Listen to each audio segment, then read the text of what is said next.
Les baby-boomers et la génération Z semblent vivre à des époques différentes. L'une a construit les banlieues, l'autre n'arrive même pas à payer son loyer. L'une croit au journal télévisé, l'autre à TikTok. L'une a des retraites, l'autre du matcha. À quel point sont-ils différents ? Aujourd'hui, dans The Infographics Show, nous comparons la génération Z et les baby-boomers. Les baby-boomers ont grandi à une époque aujourd'hui presque irréelle. Quand les maisons étaient abordables, les emplois stables et l'avenir prometteur, l'économie américaine prospérait. Dans l'après-Seconde Guerre mondiale, beaucoup de gens pouvaient compter non seulement sur des carrières à vie, mais aussi sur un emploi à vie au même endroit, avec de bonnes caisses de retraite qui les attendaient. À la retraite, ils pensaient que tout resterait parfait. Mais ce n'était pas le cas. La génération Z pourrait être la première génération, ou la deuxième après les milléniaux, dans l'histoire récente, à être moins bien lotie que la précédente. Ils ont grandi en observant. Les baby-boomers, confiants dans la croissance, laissent peu de place à la génération Z, pour qui devenir propriétaire paraît inaccessible. Avoir une maison avant 35 ans paraît un rêve, ce que confirment les statistiques. Comme vous le verrez bientôt, la sécurité de l'emploi n'existe pas. Non seulement les entreprises peuvent vous licencier à tout moment, et pas seulement à cause de vos performances au travail, mais aussi à cause de mauvaises décisions prises par la direction. Réduction d'effectifs, automatisation ou volonté de vous licencier avant une promotion et une hausse de salaire. Changer souvent d'entreprise est l'un des rares moyens d'avoir un meilleur salaire. Une étude de mars 2023 indique que les Américains ayant changé d'emploi l'année précédente ont vu leur salaire augmenter de 77%. À comparer avec les Américains restés dans le même emploi, qui n'ont signalé qu'une hausse de 55%. C'est peut-être pour cela que la génération Z change d'emploi. 134% plus fréquemment, en 2023 qu'en 2019 seulement. D'autres enquêtes montrent que la génération Z changera de carrière en moyenne 3 fois. Parce qu'ils ne sont pas assez payés, parce que leurs emplois sont lentement ou parfois instantanément automatisés, ou parce qu'ils ne supportent plus la routine étouffante des heures supplémentaires et des avantages qui diminuent. 41% des baby-boomers ont passé 20 ans dans la même entreprise, 18% plus de 30 ans. Pour la génération Z, ce bureau est sans doute remplacé par un robot. Ces deux générations, séparées par plus que l'âge, sont deux civilisations tentant de coexister dans un même pays. Les baby-boomers ont hérité de la stabilité après la Seconde Guerre mondiale, salaires en hausse, syndicats puissants, éducation abordable. Ironiquement, une grande partie de cette stabilité a ensuite été démantelée par leur propre génération. Les dirigeants politiques et d'entreprises suivants ont systématiquement démantelé les syndicats. En 2022, un peu plus de 10% des travailleurs américains étaient syndiqués, contre 35% en 1954. Ce n'est pas qu'une histoire américaine. Au Royaume-Uni, l'adhésion syndicale est passée de 58%, fin des années 70, à 22% aujourd'hui. Le salaire minimum aux États-Unis n'a pas non plus changé au niveau fédéral depuis 2009, restant bloqué à 7,25 $ depuis cette date. C'est sans doute pourquoi la génération Z soutient davantage les syndicats que les baby-boomers. En 2020, 64,3% de la génération Z soutient les syndicats, contre 57,2% des baby-boomers. Mais quand les baby-boomers étaient plus jeunes, leur soutien était encore plus faible. En 1976, moins de la moitié d'entre eux soutenaient les syndicats. Nous ne pouvons pas être certains de la raison pour laquelle le soutien était aussi faible, mais cela pourrait être parce que des salaires élevés et la syndicalisation allaient de soi à l'époque. Le monde des baby-boomers valorisait la patience et la conformité. En travaillant longtemps dans une entreprise, on pouvait prendre sa retraite confortablement. La loyauté était récompensée par des promotions et des augmentations de salaire. Travailler dans une entreprise était autrefois plus gratifiant qu'aujourd'hui. Une étude de la Direction générale de la consommation révèle que la génération Z dispose de 86% de pouvoir d'achat, en moins que les baby-boomers au même âge aux États-Unis. Accéder à de meilleures opportunités d'emploi est également devenu exponentiellement plus difficile. La génération Z paie des écoles publiques 310% plus chères et des écoles privées 245% plus chères que les baby-boomers. Fini les petits boulots de caissier à temps partiel pour payer ses études. Cette époque est révolue. Car alors que les coûts ont explosé, la rémunération réelle ajustée à l'inflation a à peine bougé. Entre 1979 et 2019, le salaire moyen n'a progressé que de 158%. En d'autres termes, entre le moment où les baby-boomers s'installaient dans leur carrière et celui où la génération Z a commencé à entrer sur le marché du travail, les salaires ont à peine bougé. Et ce n'est pas parce qu'ils sont paresseux non plus. Comme aime le dire votre oncle le plus amateur de whisky, à chaque Thanksgiving. La productivité nette a augmenté sur la même période. Mais l'affaiblissement des syndicats a fait que la majorité des gains financiers a profité au sommet. Les présidents directeurs généraux, pas étonnant que la génération Z ait grandi dans l'anxiété et que beaucoup y soient encore confrontés. La crise climatique est devenue quotidienne et l'accès à la propriété quasi impossible à cause des pénuries de logements. Depuis 1973, les prix de l'immobilier ont grimpé de 1045%. La génération Z est critiquée pour préférer dépenser en soins de la peau et brunch plutôt que d'économiser pour acheter une maison. La vérité, c'est que même si la génération Z gagne des salaires légèrement plus élevés, en termes réels, les grandes étapes qui définissaient la génération précédente, comme un diplôme universitaire ou l'achat d'une maison, sont plus chères que jamais. La génération Z travaille dur pour gagner de l'argent mais ne se sent pas en sécurité dans ses emplois. La génération Z a abandonné le travail stable pour l'économie des petits boulots. Même ceux qui décrochent un emploi à temps plein débutent souvent à temps partiel pour s'en sortir. Que vous soyez chauffeur Uber, livreur Postmates ou vendeur d'accessoires trashcore pour raton laveur sur Etsy, ça existe, sans jugement. Près de 24% de la génération Z a conduit pour une application pour gagner plus d'argent. De plus, 51% ont déclaré qu'ils s'attendent à devoir monétiser l'un de leurs passe-temps au cours de l'année à venir, pour augmenter également leurs revenus. Les baby-boomers pensaient que le travail acharné paierait, car cela a souvent été vrai pour eux.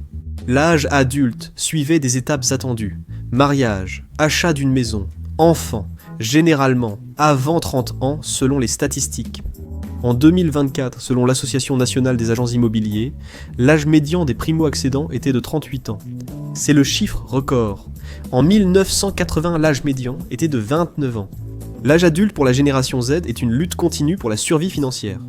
Une enquête mondiale de 2023 montre que 24% des baby-boomers se sentent en insécurité dans leur emploi, contre 50% pour d'autres générations.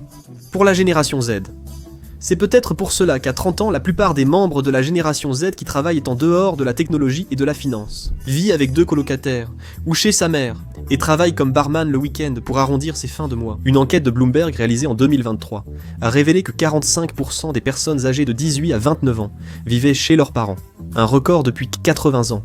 60% de la génération Z et des milléniaux sont retournés chez leurs parents entre 2021 et 2023. Parce qu'ils ne pouvaient vivre seuls ou voulaient économiser de l'argent. Oublions l'idée d'épargner pour la retraite et d'investir pour l'avenir.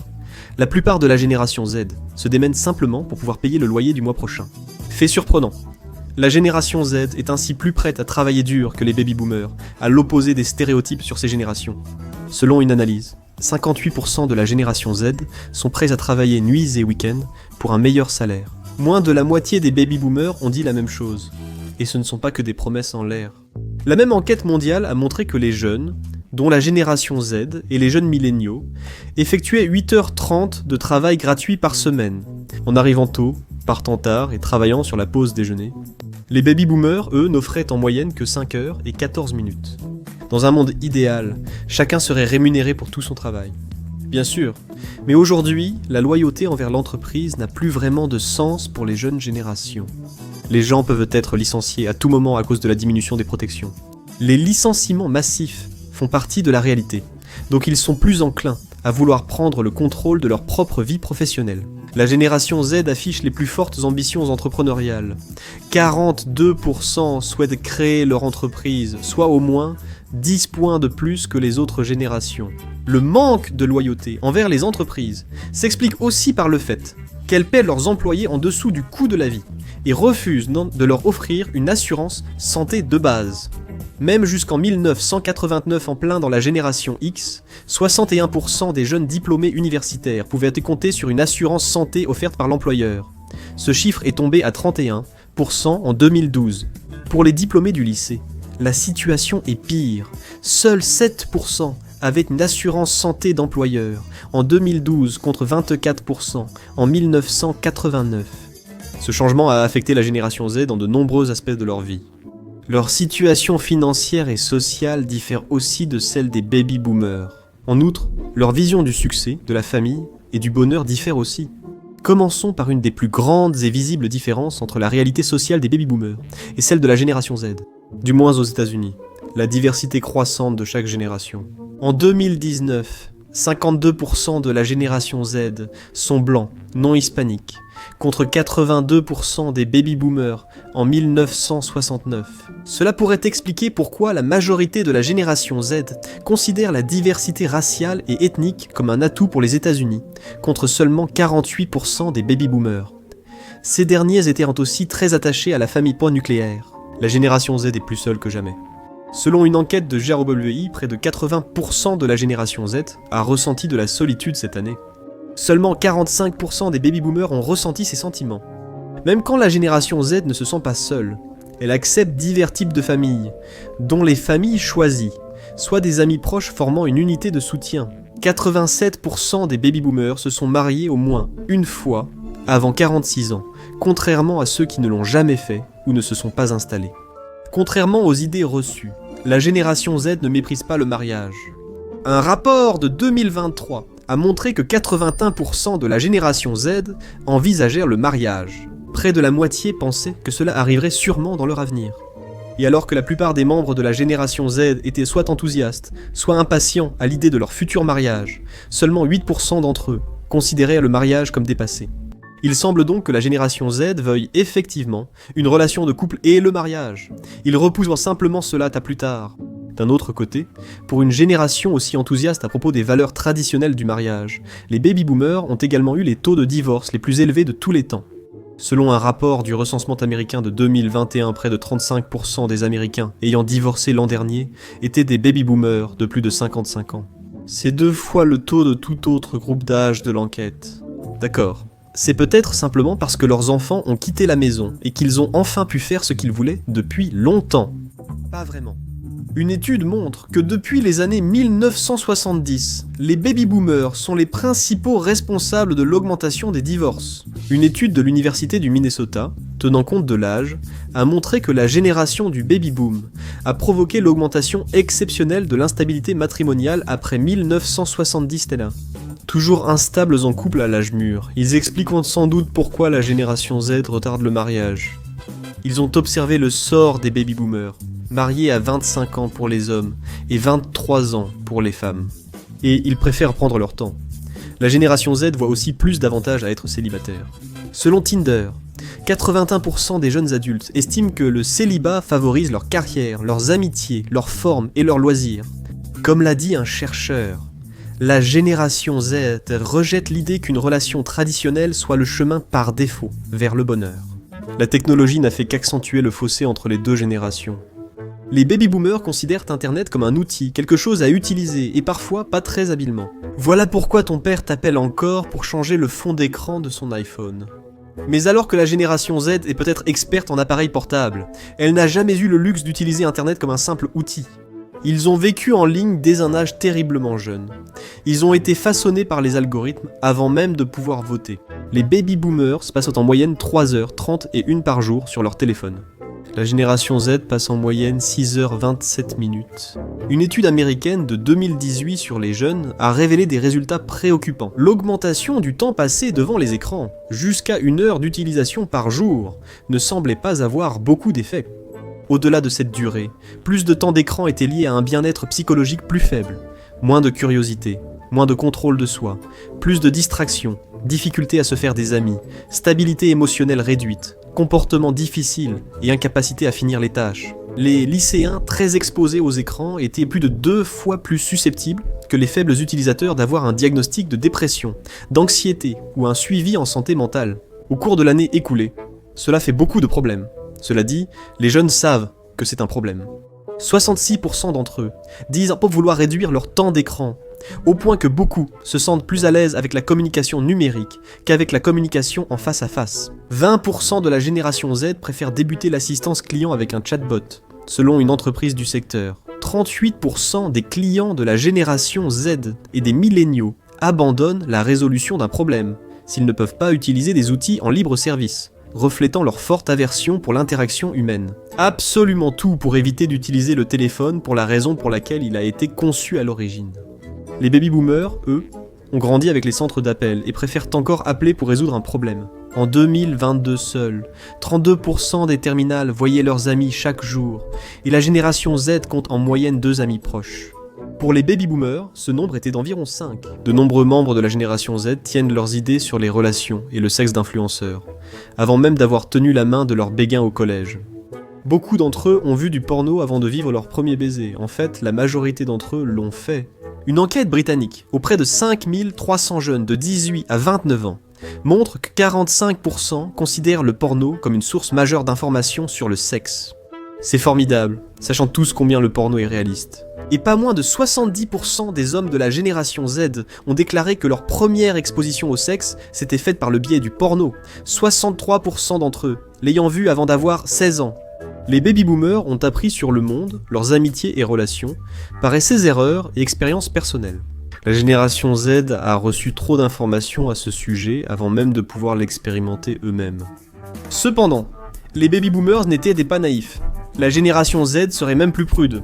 Les baby-boomers ont eu en moyenne 11 partenaires sexuels, un record parmi les générations actuelles. La génération X avait une moyenne de 10, les milléniaux de 8.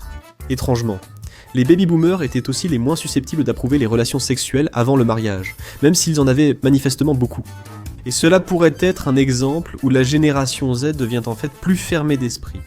Les baby-boomers ont avancé sur de nombreux sujets sociaux, mais la génération Z semble moins ouverte sur les questions sexuelles qu'on ne le pense. 84% des personnes de plus de 65 ans ont déclaré qu'elles ne se souciaient pas du passé d'une personne en ce qui concerne le nombre de partenaires, mais la génération Z, seulement 48% d'entre eux ont dit que le nombre de partenaires de leurs partenaires ne les dérangerait pas. Cela fait d'eux la génération la moins encline à dire que cela ne les dérange pas. La génération Z semble plus réservée sur le sexe. Selon une enquête Kinsey de 2022, un quart des adultes de la génération Z n'a jamais eu de relation sexuelle. Business Insider a révélé que 37% de la génération Z ressentent cela. Pour une génération ayant grandi avec la pornographie et OnlyFans, il est surprenant qu'ils veuillent si peu voir de sexe, même suggéré, où que ce soit. Une enquête montre que 48% de la génération Z trouvent qu'il y a trop de sexe dans les séries et films. D'autres 59% voulaient aller plus de contenu. Où les relations centrales sont des amitiés, avec 54%, demandant des représentations de personnages qui ne sont pas intéressés par des relations amoureuses. À l'époque, cette tendance s'expliquait par la décentralisation des relations amoureuses et l'importance croissante d'autres liens sociaux. Les répondants de la génération Z voulaient aussi des amitiés plus saines, avec une meilleure gestion des conflits, ce qui semble merveilleusement équilibré et sain, mais aussi probablement le film le plus ennuyeux qui soit dans ce sens, il semble.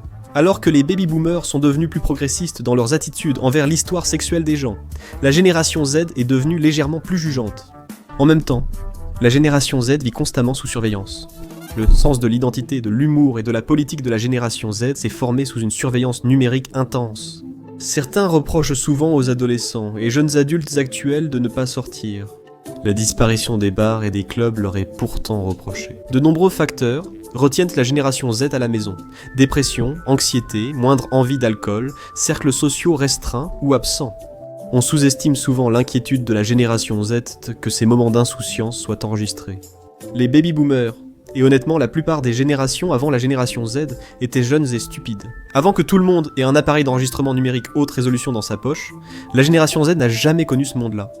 La moindre erreur, l'ivresse ou un pas de danse maladroit peut devenir viral sur TikTok dès le lendemain, et faire d'eux la risée de leur école, voire de leur pays. Selon la diffusion de la vidéo, la peur ne concerne pas seulement la vie nocturne.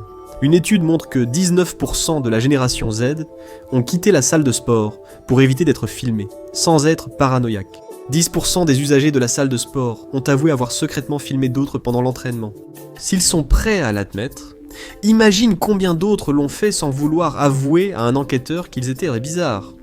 Les baby-boomers tiennent à leur vie privée, sauf les hommes qui postent chaque jour une photo peu flatteuse sur Facebook, pour des raisons inconnues. La plupart gardent leur vie privée hors ligne. La génération Z valorise la visibilité, non seulement à cause d'un supposé narcissisme, mais aussi car être vu permet d'exister.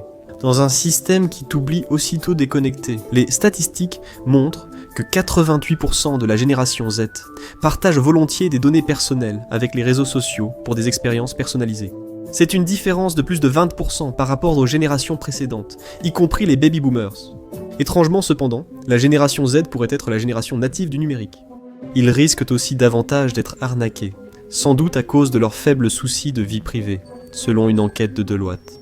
16% de la génération Z et 5% des baby boomers ont été victimes d'une arnaque en ligne. Cela signifie que 3 fois plus de membres de la génération Z se font arnaquer en ligne que les baby boomers. Certains baby boomers ouvrent encore des emails de princes nigérians. Le conflit entre les générations ne porte pas sur qui a raison ou qui est meilleur, il s'agit de perspective. Beaucoup de baby boomers croient encore que le système peut être réparé, parce qu'en grande partie, ils ont grandi dans un système qui fonctionnait globalement pour eux. La génération Z estime que le système n'a jamais été fait pour eux, puisque tant d'entre eux ont été laissés pour compte, et qu'en grande partie, ils ont eu raison. Une génération fait confiance à l'expérience, l'autre fait confiance aux données. La vérité, c'est que les deux peuvent être utiles.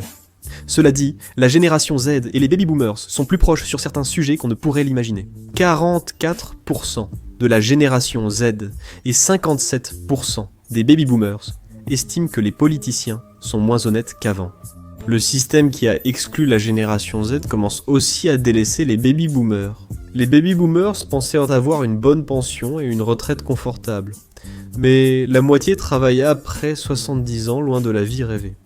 Aussi, tous ces avertissements des baby boomers aux jeunes sur le temps passé devant les écrans et appareils. La génération Z, dont la moitié avoue au Pew Research Center être presque toujours sur leurs appareils et en dépendre, admet avoir un problème. Chaque génération propose ses propres solutions aux problèmes qu'elle constate. 70% de la génération Z estime que le gouvernement doit agir davantage. Pendant ce temps, seulement 29% pensent que le gouvernement en fait trop, et que certaines choses devraient être laissées aux entreprises et aux individus. Chez les baby boomers, la division entre les partisans et les opposants à un gouvernement plus important était de 49% contre 49%. Presque équilibré, ces griefs expliquent aussi leur différence envers les États-Unis. 65% des baby boomers voient voir les États-Unis comme le plus grand pays, tandis que 65% de la génération Z estiment qu'ils ne sont pas supérieurs aux autres. Ces attitudes ne sont pas si surprenantes. Quand on prend en compte que les baby boomers et la génération Z ont vécu presque deux versions complètement différentes des États-Unis. Vous avez vu la génération Z et les baby boomers s'affronter. Mais où se situent toutes les autres générations ? Regardez chaque génération expliquée en 10 minutes, pour voir comment chacune a façonné le monde, ou cliquez plutôt sur cette vidéo.